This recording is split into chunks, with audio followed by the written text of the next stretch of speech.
Duplicate बना दी, उसको cube बोलते हैं, काबे का क्यूब बनाया और 3D वीडियो में उस क्यूब पर यानी उस काबतुल्लाह की छत पर उस क्यूब पर काबतुल्लाह से लिए छत पर नहीं उसकी क्यूब के छत पर खड़े होकर बिकनी और स्कर्ट पहन कर माइक लेकर लेडी सिंगर और गाने गा। जब उनसे पूछा गया कि आपने ऐसा क्यों कहा कि नहीं तो क्यूब है, लोगों को दिखाने के लिए हमने ऐसा किया, क्यूब है, काबतुल्लाह नहीं। क्या उनके सामने वो मिलना से में मिश्तरी लामल हदीस रिजुल्लान सबीलिल्लाह बगैर इल्म व तबदा खुदा उलाइक हम अज़ाबुल अलीम ये आयत नहीं थी? क्या उनके सामने जो सैकड़ों हदीसें अल्लाह के नबी ने फरमाया है कि हमारी उम्मत सुबह और बंदर रात को सोएंगे, सुबह को उठेंगे तो उनकी शक्लें बदली हुई होंगी। साहबा ने पूछा कि किस गुनाह की वजह से? तो अल्लाह के नबी ने फरमाया कि ये गुनाह ये गाने के आदि होंगे और औरतों के शौकीन होंगे। क्या ये हदीसें उनके सामने नहीं है?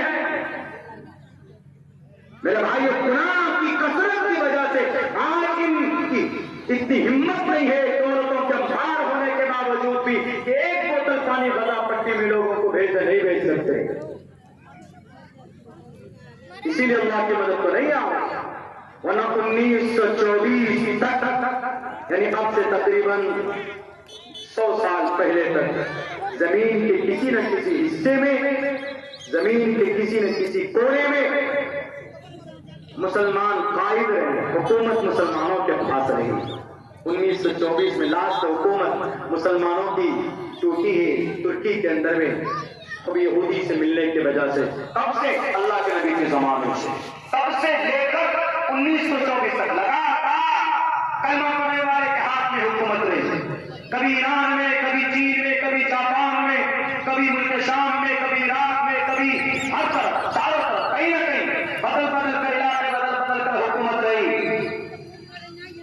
लेकिन आज ये हालत है, हुकूमत तो दूर की बात है, हुकूमत कामयाबी नहीं।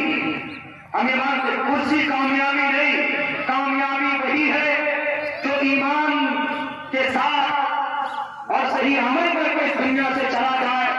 और सबसे बड़ी कामयाबी ये है कि खात्मा पे खैर अगर किसी का हो जाए तो उससे बड़ी कामयाबी कोई नहीं। और कल क़यामत में मरने के बाद अगर उसको जन्नत मिल जाए, दाएं हाथ में अमालनामा मिल जाए, उसका रिजल्ट मिल जाए, तो उससे बड़ी कामयाबी कोई नहीं। हुकूमत असल कामयाबी नहीं, ये तो आजी चीज है। असल कामयाबी है अल्लाह को राजी करना, शरीयत के मुताबिक अपनी जिंदगी गुजारना।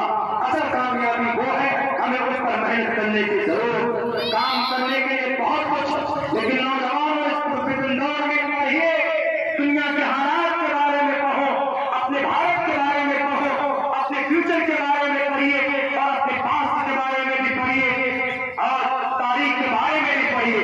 अल्लाह के नबी की सीरत को पढ़िए, सहाबा की जिंदगी को पढ़िए, कुरान पढ़ने का शौक लगता है उसको ऊपर पढ़िए। अल्लाह के नबी को बदनाम किया जाता है गलत बातें कहकर, उनको भी पढ़िए ताकि आप अपने नॉलेज के आधार पर आसानी के साथ सोशल मीडिया के जरिए से उस गलतफहमी का आप जवाब दे सकें। अभी कुछ महीना पहले अल्लाह के नबी के ताल्लुक से कहा गया, अरे तुम्हारे नबी तो कैसे रहमो करम वाले हो सकते हैं, कैसे रहमतुल आलमीन हो सकते हैं, जिसने 6 साल की छोटी बच्ची से विदा किया वो कैसे 1 साल दुनिया का जगतपति हो सकता?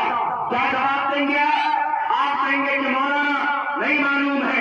पढ़िए, इतना तो कम से कम पढ़िए नबी की जीवनी के बारे में। जब आप ये पढ़ सकते हो तो पुष्पा 2 ने कितना पैसा कमाया, सलमान खान की